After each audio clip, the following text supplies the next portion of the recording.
Estudios Centrales de Filmes Documentales Moscú y la Unión de Sociedades Soviéticas de Amistad y Relaciones Culturales con otros países presenta Leonid Ilich Brezhnev, Páginas de la vida. En este film se utilizaron fragmentos de los libros y discursos de Leonid Brezhnev. Mi biografía es inseparable de la larga y complicada trayectoria recorrida por el pueblo soviético. Ella muestra qué viraje decisivo significó para los trabajadores de nuestro país la gran revolución de octubre de 1917. Solo gracias a su triunfo fue posible que el hijo de un obrero, quien se había incorporado a la vida laboral como simple operario, esté en la dirigencia del Partido Comunista de la Unión Soviética.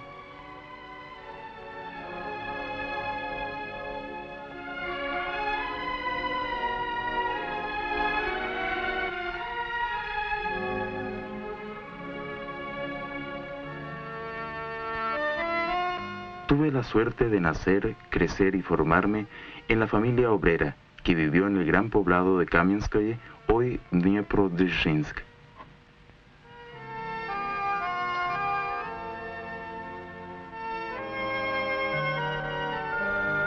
Aquí nací el 19 de diciembre de 1906.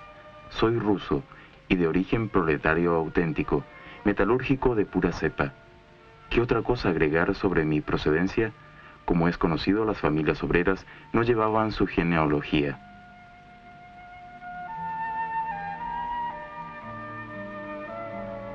Sé que mi padre, Ilya Yakovlevich Brezhnev, comenzó a trabajar en la fábrica en 1900. Había llegado de la aldea de Brezhnevov, provincia de Kursk. Hasta el fin de sus días mi padre fue obrero igual que mi abuelo y mis tíos maternos. Por mi nacimiento pertenecía a esta clase y fue educado en este medio, al cual me unen lazos inquebrantables.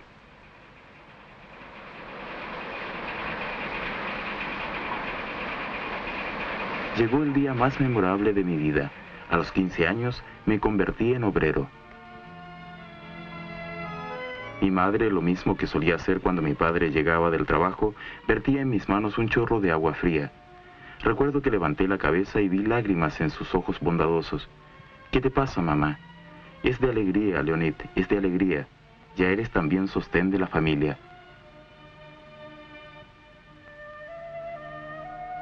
Después de la guerra civil, la ruina económica fue sincronizada por una terrible sequía en la cuenca del Volga. En esa misma época, me refiero a los años 1921-1922, la sequía y el hambre asolaron también Ucrania. Llegó el sombrío día cuando se paró la fábrica metalúrgica del Dnieper.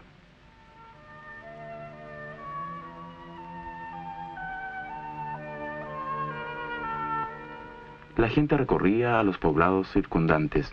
La ciudad se iba quedando sin habitantes. Nosotros también tuvimos que abandonarla. En la patria chica de mi padre, en las tierras de Kursk, conocí la vida campesina y me inicié en la cultivación del trigo. En 1923 ingresé en la escuela de agrimensura de Kursk. A los 17 años me incorporé al Komsomol.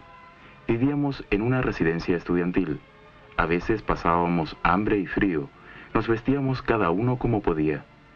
Pero los Komsomoles de los años 20 tenían una vida interesante. A mi futura esposa la conocí en una velada del Komsomol. Ella había crecido también en una familia obrera. Soñábamos con un futuro luminoso para toda la humanidad. Alborotábamos, discutíamos, recitábamos y componíamos versos.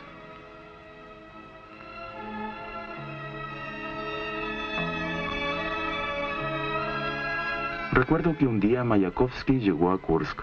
Como era de esperar, los Komsomoles irrumpimos en el club donde transcurría su velada. El poeta recitó fragmentos de su poema Vladimir Ilich Lenin. Lo escuchábamos pasmados. Hacía muy poco que habíamos sufrido la muerte de Lenin, y el dolor de todo el pueblo encontraba en cada uno de nosotros un eco profundo. El partido y Lenin son hermanos gemelos para la madre historia. ¿Quién es más entrañable de ellos? Cuando decimos el partido, es como si dijéramos Lenin.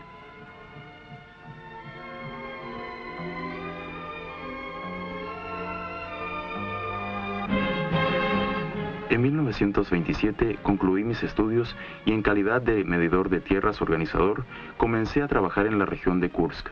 Justamente en esos 4 años, de 1927 a 1931, tuve que trabajar en la aldea, fundar coljoses y estar en el centro mismo de los acontecimientos de la más grande revolución social que haya acaecido en el campo. Recuerdo muy bien el primer tractor. Era un Fordson pequeño y de poca potencia, pero suscitó tanto o mayor entusiasmo que el primer Sputnik. El país necesitaba metal. Las fábricas del sur producían las 2/3 partes del hierro, y yo decidí que mi lugar se encontraba allá. El año de 1931, en mi fábrica, me admitieron en el partido. Recuerdo como si fuera ahora que eso ocurrió el 24 de octubre. En los años 30 se planteaba con particular agudeza la tarea de educar, instruir y forjar ideológicamente a los cuadros. Por eso consideré que era muy irresponsable el trabajo que me propusieron en 1933. Cuando fui estudiante del tercer curso, me nombraron dirigente de la Facultad Obrera y luego director de la Escuela Técnico-Metalúrgica de Dnieprodzerzhinsk.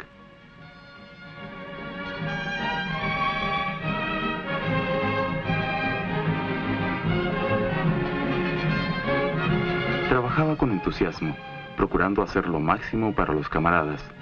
Reproduzco la copia del protocolo de la sesión que la Comisión Estatal de Calificaciones celebró el 28 de enero de 1935. Conferir al camarada Brezhnev el título de ingeniero en termogeneradores. El trabajo de diploma ha sido realizado en sobresaliente. En ese mismo año me llamaron a las filas del Ejército Rojo. Nuestro campamento militar estaba no lejos de la ciudad siberiana de Chitá. Nos equiparon y distribuyeron por compañías. Yo caí en la primera compañía del batallón blindado. Se inició mi servicio militar. Fui uno de los primeros en ser designado jefe de pelotón. Para mí ese nombramiento fue muy honroso y lo consideré como una prueba de confianza del mando.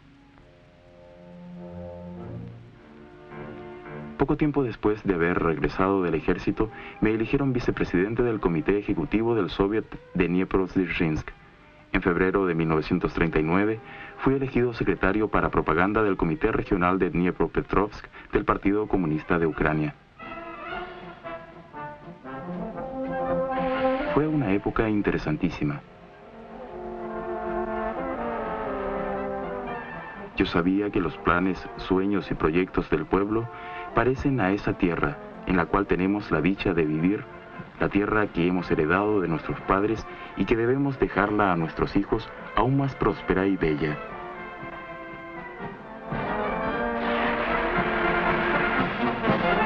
Lo demostramos con las grandes hazañas de los primeros quinquenios.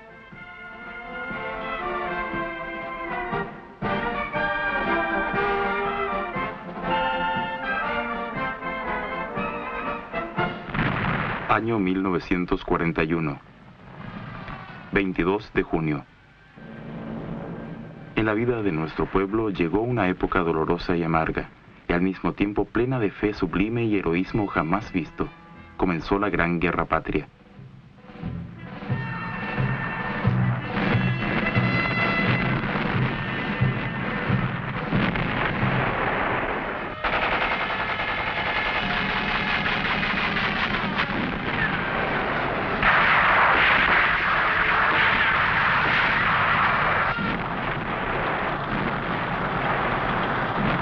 Y yo, junto con millones de soldados y oficiales soviéticos, recorrí el duro y difícil camino de la guerra, desde el principio hasta el fin.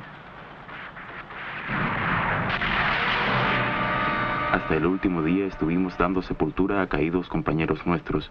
En todo el trayecto veíamos huellas de las atrocidades fascistas.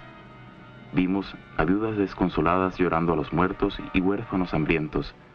Y si hoy me preguntaran cuál es la principal conclusión que saqué yo, tras haber pasado desde el principio hasta el último día de la guerra, respondería: no debe haber guerra, no debe haber jamás guerra.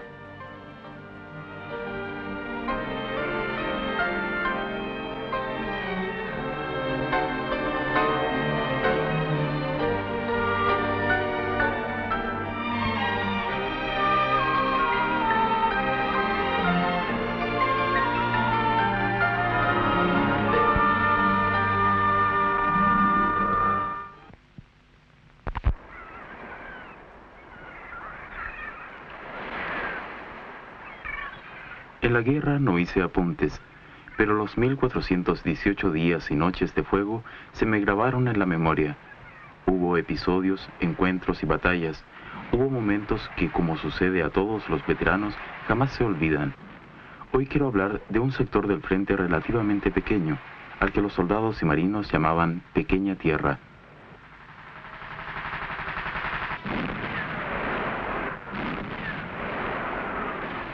Los fascistas empezaron a batir la cabeza de Puente ininterrumpidamente, y se ha calculado que a cada defensor de la Pequeña Tierra correspondieron 1.250 kilos de mortífero metal.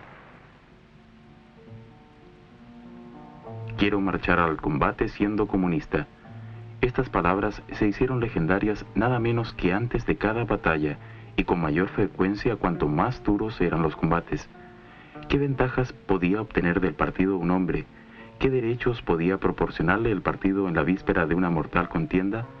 Solamente un privilegio, solamente un derecho, solamente una obligación: ser el primero en alzarse al ataque, ser el primero en lanzarse al encuentro del fuego.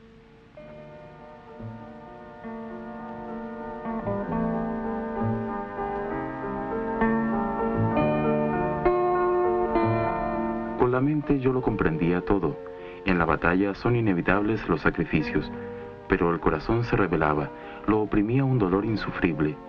Yo mismo escribía cartas a las viudas, mi puñado de tierra yace en las tumbas de los compañeros.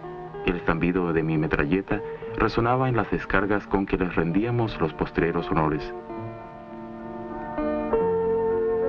En los frentes de la Gran Guerra Patria cayeron valerosamente 3 millones de comunistas, y 5 millones de patriotas soviéticos engrosaron las filas del partido en aquel mismo período.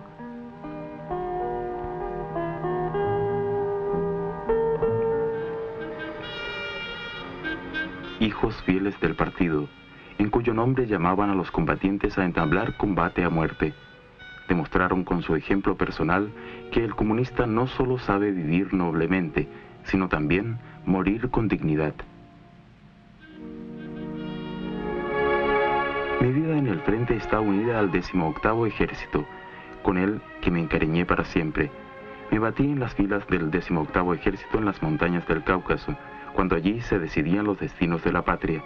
Peleé en los campos de Ucrania, atravesé las crestas de los Cárpatos y participé en la liberación de Polonia, Rumania, Hungría y Checoslovaquia.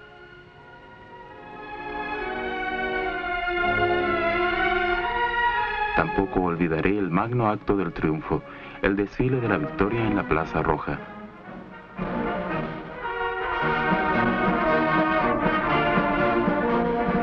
Hoy, cuando se recuerda lo que tocó en suerte a los soldados, oficiales e instructores políticos de nuestro ejército, a veces parece increíble todo aquello y que se hubiera podido soportar.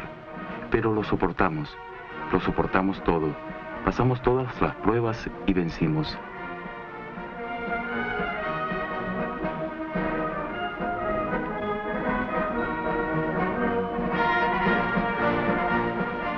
Después de la Gran Guerra Patria no fui desmovilizado de inmediato.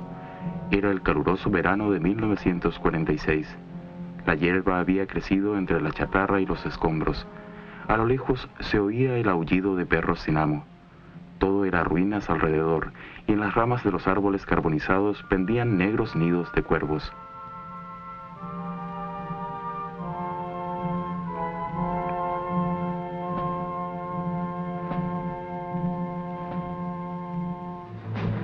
Aquel año el partido me envió a Zaporozhye, Ucrania.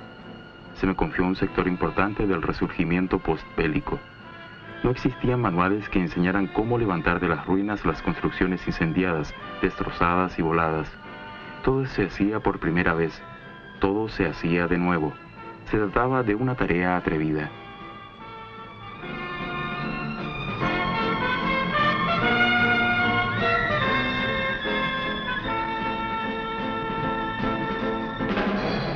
El Comité Regional del partido se proponía que aquella masa humana se convirtiera en una colectividad, que en esa colectividad se forjaran guías, personas que descollaran por su trabajo.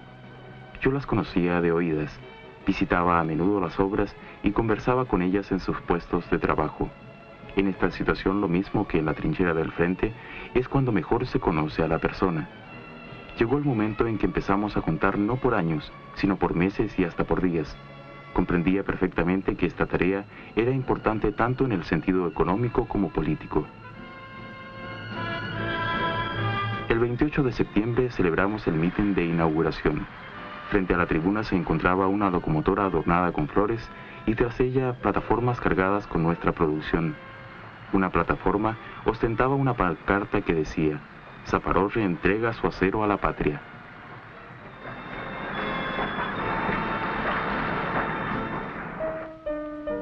Me siento feliz de haber sido testigo y participante de estas grandes realizaciones. En aquel tiempo tuve que reflexionar y comprender muchísimas cosas. Tuve que aprender mucho. Allí cursé una escuela dificilísima. Partí de Zaporozhye con la conciencia de haber cumplido mi deber. Fui destinado a la región de Dniepropetrovsk, pues me habían elegido primer secretario del comité regional del partido. Muchos años trabajé en Ucrania, combatí en su tierra durante la guerra, y como los demás hombres rusos conozco bien las maravillosas cualidades del pueblo ucraniano, al que le tomé cariño sincero, filial.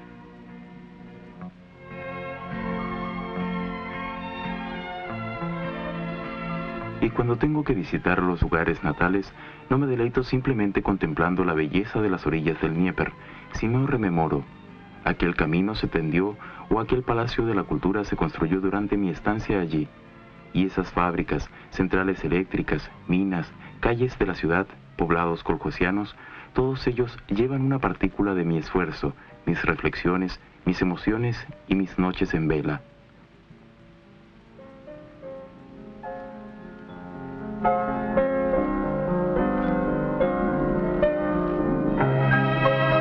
En 1950 fue elegido primer secretario del Comité Central del Partido Comunista de Moldavia.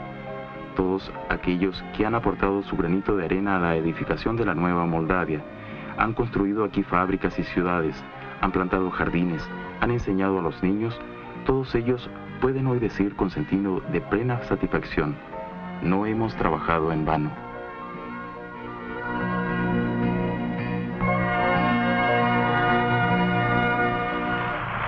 Habiendo pan, habrá cantar. Por algo se dice eso. El pan fue siempre el producto más importante, la medida de todos los valores. Las tierras vírgenes entraron firmemente en mi vida.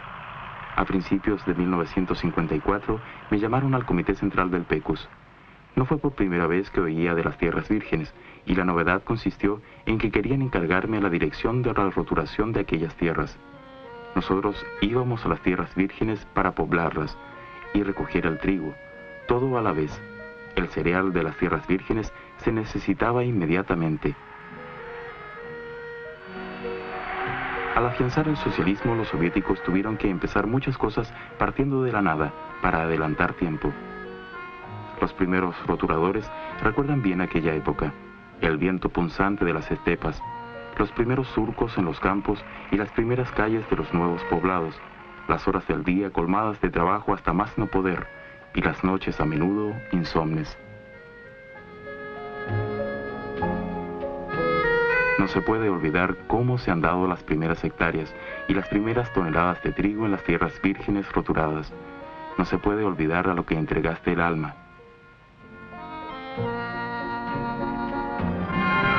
En 1956 sonó la hora estelar de las tierras vírgenes. En las estepas kazajas se cultivó una riquísima cosecha. Por desgracia no conseguí ver con mis propios ojos aquella fabulosa cosecha en la que tantas energías se había invertido. En el 20º Congreso fui elegido secretario del Comité Central del PECUS.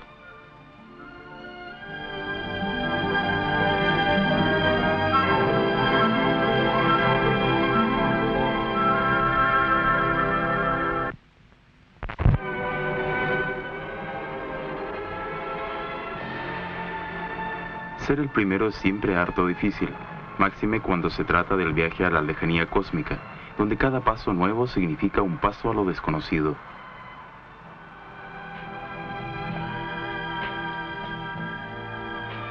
Las altas condecoraciones de la patria las impuso al primer cosmonauta del planeta Yuri Gagarin, el presidente del Estado Leonid Brezhnev. tiempo vuela, no se puede detenerlo. Hasta los vuelos espaciales son hoy algo habitual y cotidiano.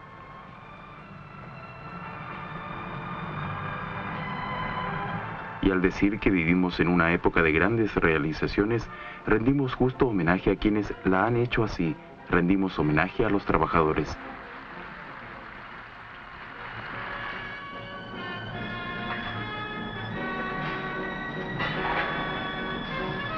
Sé por experiencia propia la satisfacción que experimenta uno que puede decir, esta ciudad y esta fábrica la construimos nosotros, se alzaron a nuestros ojos.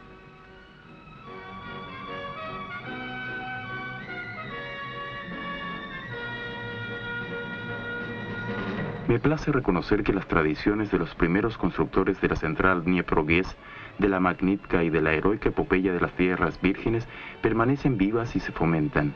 La juventud de nuestros días aprende la ciencia de construcción comunista en las inusitadas obras de choque, en el tendido del ya legendario ferrocarril Baikal-Amur.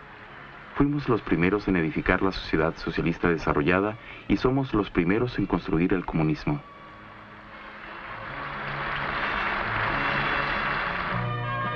La Constitución de la URSS se denomina a justo título Ley de la Vida de la Sociedad Socialista Desarrollada. Refleja el deseo de la Unión Soviética de vivir en paz, proclama la amistad, la colaboración y la ayuda mutua con otros estados socialistas.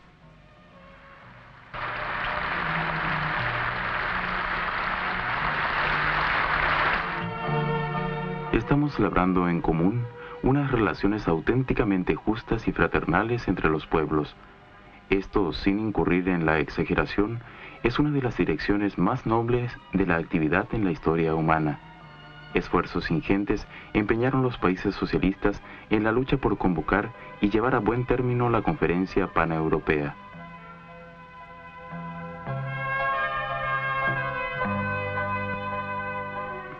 El camino hacia Helsinki estuvo erizado de espinas, pero lo recorrimos. Seguramente es lógico que los representantes de la generación que conoció los horrores de la pasada guerra se asumieran al trabajo de renovar las relaciones entre los países. La reestructuración de los vínculos soviético-franceses en el sentido positivo, en cuyos orígenes se hallaba el general Charles de Gaulle, dio en rigor el comienzo a lo que hoy llamamos distensión. La distensión es ante todo la superación de la Guerra Fría, el paso a unas relaciones normales, llanas entre los estados, la disposición a solventar las divergencias y las discusiones no por la violencia, con amenazas y blandiendo las armas, sino por medios pacíficos, a la mesa de negociaciones. La distensión significa determinada confianza y habilidad para tener en consideración los intereses legítimos de cada uno.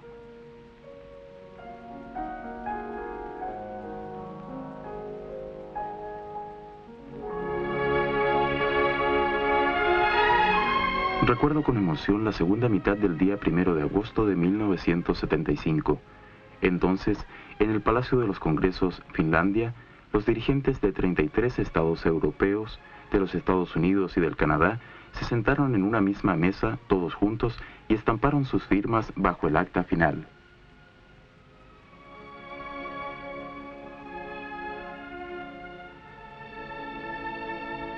Este documento es único, como lo es único asimismo la propia Conferencia Paneuropea.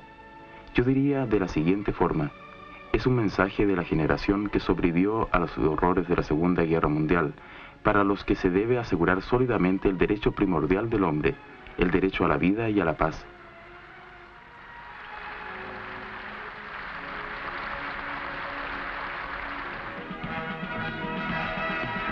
Nuestro partido y nuestro pueblo hacen cuanto de ellos depende para que la distensión y la colaboración pacífica sea una norma de la vida internacional.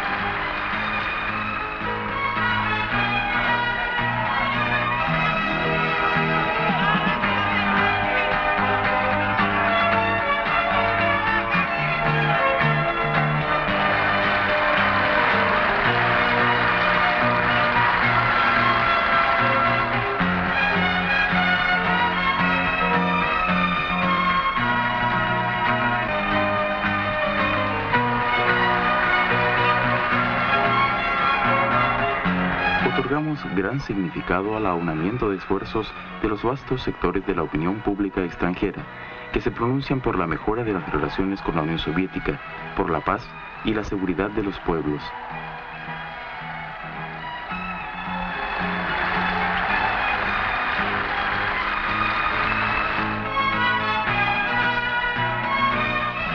Expreso mi agradecimiento a quienes vinculan mi nombre a la lucha por la paz y la distensión. La aspiración de los pueblos a la comunicación y la cooperación, asentada en la experiencia y las tradiciones seculares de esos pueblos, es indomable. Los encuentros con las obras del gran arte siempre mueven a reflexionar sobre la continuidad de las generaciones, agudizan el sentido de responsabilidad ante la historia, ante la cultura universal y ante el porvenir, porque la paz es vida y progreso, perspectivas de un futuro feliz, risas de alegría y sonrisas de los niños, un sol generoso sobre nuestro planeta azul.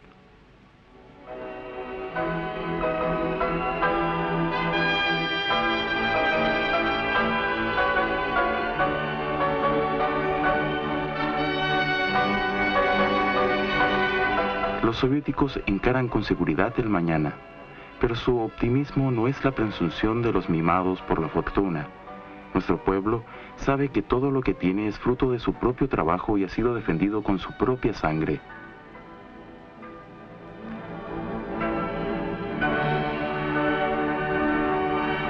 Somos optimistas porque tenemos fe en la fuerza del trabajo, porque tenemos fe en nuestro país y en nuestro pueblo. Somos optimistas porque tenemos fe en nuestro partido y sabemos que el camino señalado por él es el único camino acertado. Y me siento feliz porque puedo en las filas del partido que me educó y forjó tomar parte en la lucha por magnos objetivos, una paz sólida y una seguridad inquebrantable para los pueblos, por los objetivos a cuya consecución aspiran todos los trabajadores de la tierra.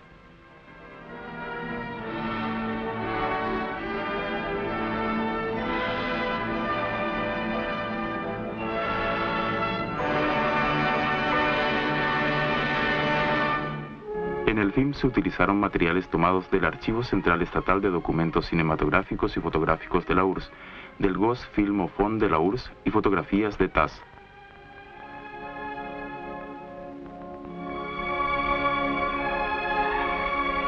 Colaboraron en el film Ilya Gutman, Igor Itskov, Víctor Dabrinitsky y otros.